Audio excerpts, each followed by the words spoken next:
A pinch of snuff. इस story के author हैं मनोहर मलगांवकर। चलिए अब इस चैप्टर की समरी को देखते हैं। स्टोरी शुरू होती है नैरेटर के घर से, जो कि दिल्ली में है। नैरेटर की माँ कहती है कि नानू काका, जो कि नैरेटर के मामा है, वो यहाँ मिनिस्टर से मिलने के लिए आएंगे और 2-3 दिन यहाँ पे रुकेंगे। इस बात से नैरेटर को खुशी नहीं मिलती है। वे नानू काका को लाने के लिए रेलवे स्टेशन पहुँच जाते हैं। नानू काका नैरेटर को एक बास्केट पकड़ा देते हैं और बाहर वेट करने के लिए बोलते हैं। फिर वे बताते हैं कि कैसे वे एक टीसी के हेल्प से 3rd क्लास टिकट लेकर 2nd क्लास सीट पर बैठकर आते हैं। फिर दोनों कार में बैठकर वापस घर आने लगते हैं। फिर नानू काका नैरेटर से पूछते हैं कि मिनिस्टर के साथ उनकी कब की मीटिंग है। इस पर नैरेटर कहता है कि अभी वो बस एक सेक्रेटरी है और ये काम उनके बस का नहीं है। फिर घर आकर वेशभूषा बदलकर वे लाला सोहनलाल रतिलाल से मिलने जाते हैं।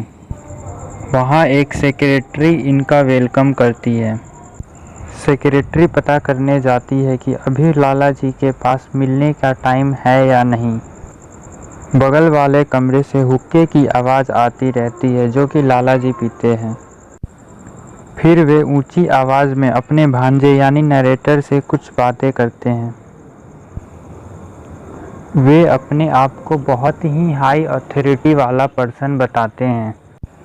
नानू काका कहते हैं कि वे हज़रत बरकत अली को बहुत अच्छे तरह से जानते हैं। यह सुनते ही लाला जी बाहर आ जाते हैं। फिर नानू काका और लाला जी में कुछ बातें होती है और वे दोनों एक दूसरे की मदद करने का वादा करते हैं।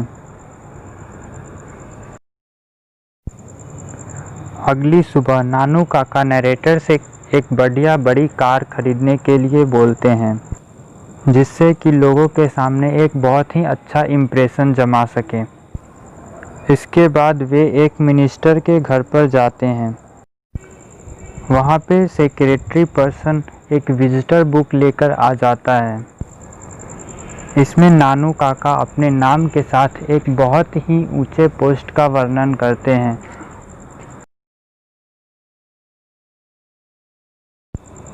और फिर नैरेटर के घर का एड्रेस दे देते हैं।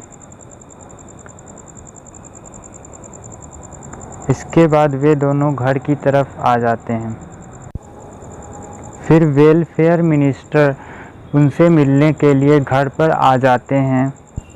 नैरेटर सोचते हैं कि जब नानू काका के झूठ की बात मिनिस्टर्स को पता चलेगी तब उन पर क्या बीतेगी, इसलिए वे इन सब चीज़ों से दूर ही रहना चाहते हैं।